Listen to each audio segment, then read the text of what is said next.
नमस्ते, मैं हूँ संजय दीक्षित और आप देख रहे हैं दी जयपुर डायलॉग्स। मामला चल रहा था सीएए का, लेकिन सीएए में डाँट खा के, सीएए में स्टे रिजेक्ट करवा के भी हमारे जो पंचमक्कार तत्व हैं, उनको चैन नहीं आया और उन्होंने फिर रोहिंग्याओं के लिए यानी एक तरफ तो कह रहे हैं कि जो भाई हिंदू, सिख, पारसी, बौद्ध, जैन जो आ रहे हैं पाकिस्तान से, अफ़गानिस्तान से, बांग्लादेश से, जिनको कि प्रताड़ित किया जा रहा है, वो कह रहे हैं कि साहब कि उनके अलावा जो लोग प्रताड़ना कर रहे हैं, उनको भी साथ में ले लो अंदर। एक तरफ तो वो कह रहे हैं और दूसरी तरफ चालू हो रहे हैं कि साहब ये जो रोहिंग्या हैं, जो म्यांमार के हैं, ओरिजिन उनका म्यांमार है और म्यांमार में भी वो आए क्यों हैं, उनको भगाया क्यों है बौद्धों ने? क्योंकि उन्होंने हिंदुओं का नरसंहार किया। यांगकाई से एक जगह है, उस वहाँ पर हिंदुओं का नरसंहार किया था और उसके बाद बौद्धों ने उनको मार-मार के वहाँ से रवाना किया, भगा दिया। और इस कारण वो दुनिया भर में इधर-उधर फैले और बहुत सारे जो हैं वो बांग्लादेश और बांग्लादेश से होते हुए और भारत में भी आ रहे हैं और उनको जो है वो कुछ हमारे जो देशद्रोही सरकारें हैं, राज्य सरकारें, वो देशद्रोही राज्य सरकारें उनको फैसिलिटेट कर रही हैं कि वो किसी तरह से आके भारत में बस जाएँ और उनका वोट बैंक बढ़ाएँ। और दूसरी तरफ जब कोर्ट में ये पूछा जाता है कि भई मैं बलूचिस्तान का एक हिंदू हूँ, वहाँ मुझे मारा-पीटा जा रहा है, मेरी बच्चियों की सुरक्षा नहीं है, मेरी बच्चियों को दिन दिन में अपहरण कर लिया जाता है और मैं यहाँ आ रहा हूँ, तो उसमें आपको आपत्ति क्या है? तो कहते हैं आप यहाँ आओगे तो वोट बढ़ाओगे सरकार का। ये इंदिरा जयसिंह ने बोला।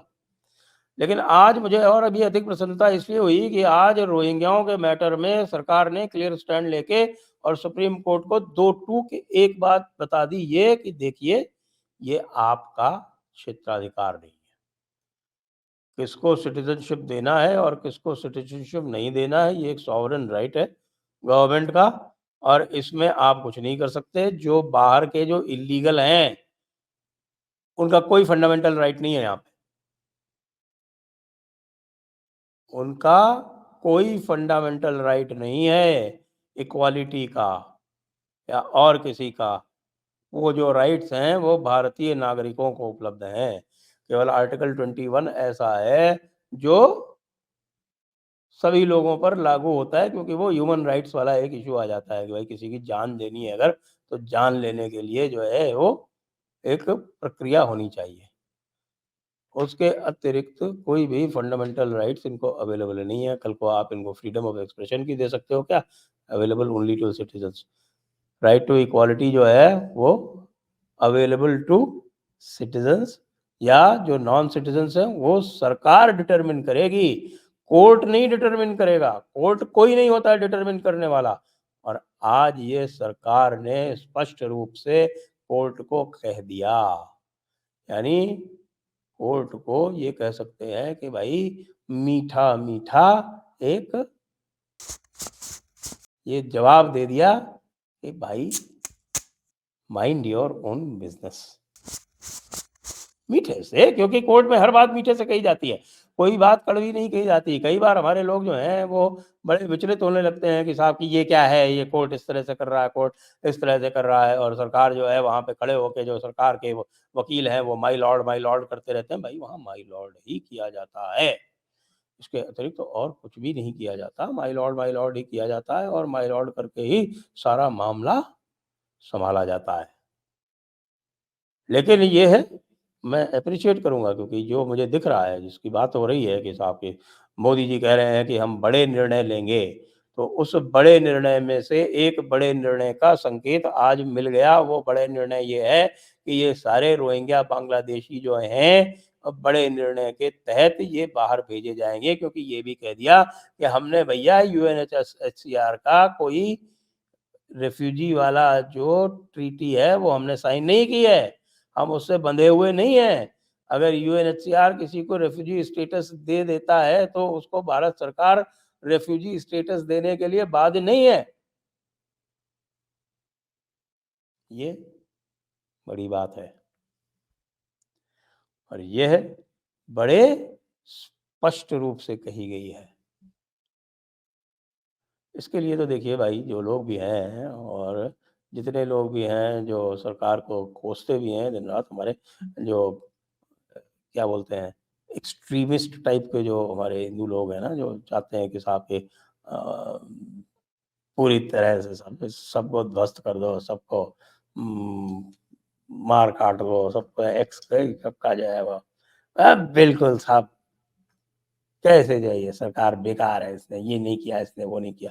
जो किया है उसका कोई किसी भी प्रकार का कोई एहसान नहीं है, मतलब सरकारें एहसान थोड़ी करती हैं, लेकिन उसका कोई क्रेडिट भी नहीं है वो सरकार को। जो नहीं किया है, उसके लिए सरकार को हरा दो, कांग्रेस को ले आओ। हाँ, भाई हमारे यहाँ हैं लोग, एक तो पार्टी बनी है इस प्रकार की, जो इस प्रकार की बात करती है। उसने आज तक कभी कांग्रेस को आलोचना नहीं की, उसने आज तक कभी ममता दीदी की आलोचना नहीं की, उसने आज तक कभी केसीआर की आलोचना नहीं की, कभी द्रमुक की आलोचना नहीं की, कभी किसी की आलोचना नहीं की। वो केवल और केवल भारतीय जनता पार्टी की आलोचना करते हैं कि इन्होंने पूरा काम नहीं किया। या ये जो है ये छद्म हिंदुत्ववादी है। खैर, जो अ, शुद्ध हिंदुत्ववादी हैं, उनको तो जनता बता ही देगी। चुनाव का परिणाम आ ही जाएगा और उसमें तो मुझे नहीं लगता कि कोई ज़मानत बचेगी। ख़ैर, वो थोड़ा विषयांतर हो गया। बात हो रही थी, ये जो अवैध घुसपैठिए बसे हुए हैं आके, उस अवैध घुसपैठियों की संख्या कितनी है, इसका अनुमान लगाना अब बड़ा दुरूह हो गया है। और वो दुरूह इसलिए भी हो गया है क्योंकि हमारे यहाँ पश्चिम बंगाल जैसी सरकार है, जो कि पूरी तरह से प्रोत्साहित करती है इल्लीगल इमिग्रेशन को। ये उसी प्रकार की बात हो रही है जैसे यूनाइटेड स्टेट्स में जो वहाँ की फेडरल सरकार है, यानी कि जो बाइडेन सरकार है, वो पूरी तरह से इनकरेज करती है इल्लीगल माइग्रेशन को, कि वो लीगल माइग्रेशन से उनके यहाँ जो सेंसस होता है और सेंसस से जो हाउस ऑफ रिप्रेजेंटेटिव्स है और हाउस ऑफ रिप्रेजेंटेटिव्स में जो सीटें गिनी जाती हैं, उन सीटें गिने जाने के लिए जो सेंसस होता है उसमें इल्लीगल्स को भी शामिल किया जाता है।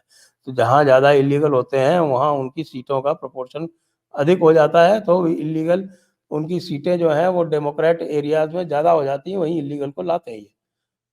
और उससे उन्हें एक अप्रत्यक्ष रूप से लाभ मिल जाता है, उनको सिटीज़नशिप नहीं भी दें तो भी। हमारे यहाँ ऐसा नहीं है। हमारे यहाँ ऐसा नहीं है। मूर्खताएँ बहुत होती हैं, लेकिन इस परले दर्जे की मूर्खताएँ नहीं होती हैं।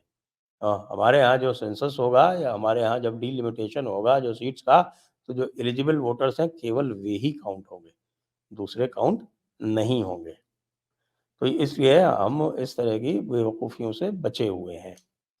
लेकिन प्रश्न वहीं आके ठहर जाता है कि हमारे यहाँ जो कोर्ट्स हैं और ख़ास तौर से कोर्ट्स में एक पर्टिकुलर जो लॉबी है, उस लॉबी का कोई इलाज है क्या?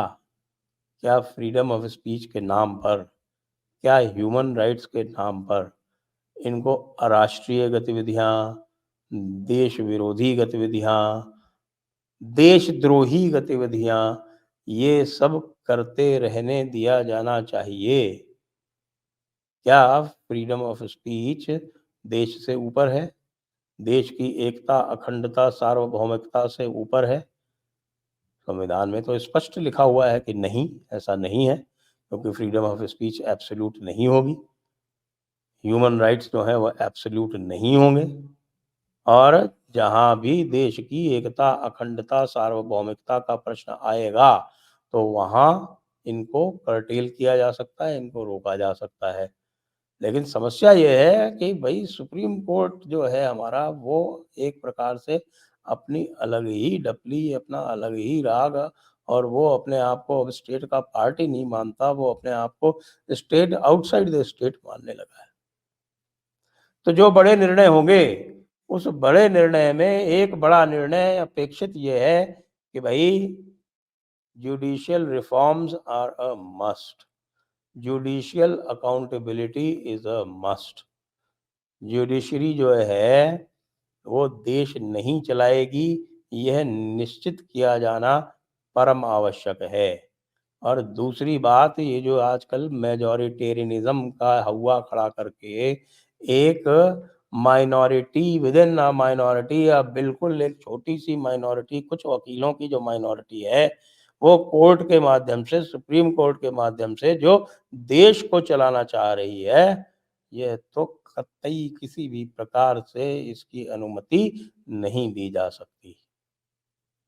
इसलिए स्वागत है आज जो स्टैंड लिया सरकार ने, और साथ में ये भी है कि भई जो बड़े निर्णय लिए जाएँ, उसमें जो मैंने कहा कि judicial responsibility, judicial accountability, judicial recruitment, ये सारी चीज़ें जो हैं, वो निश्चित रूप से एड्रेस होनी चाहिए, भले ही उसके लिए संविधान को नए रूप से लागू करना पड़े। जय हिंद, जय भारत, वंदे मातरम।